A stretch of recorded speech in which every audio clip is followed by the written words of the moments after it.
Ito na aking sili, oh. Gaganda, pipintog, oh.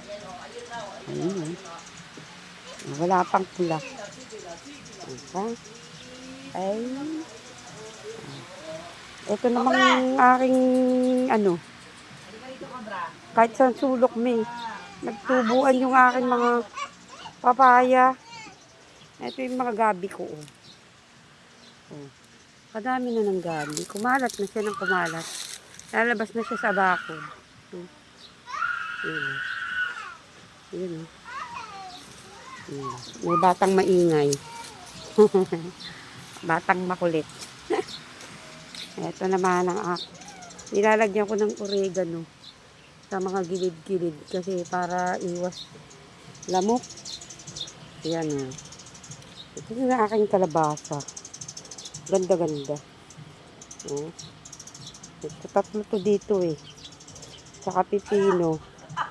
Ang masakit, yung aking pipino dito, mula doon sa dulo hanggang dito, kinalkal ng manok. Wala na.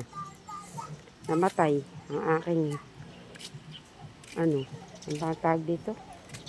Yung aking pipino. Ito naman yung aking talbos ng kamote. Oo. Tapos kamote kahoy. Ito na naman. Ito uli aking isang kamyas pa. Pero wala pa na siyang bunga. Ubus na. Oh.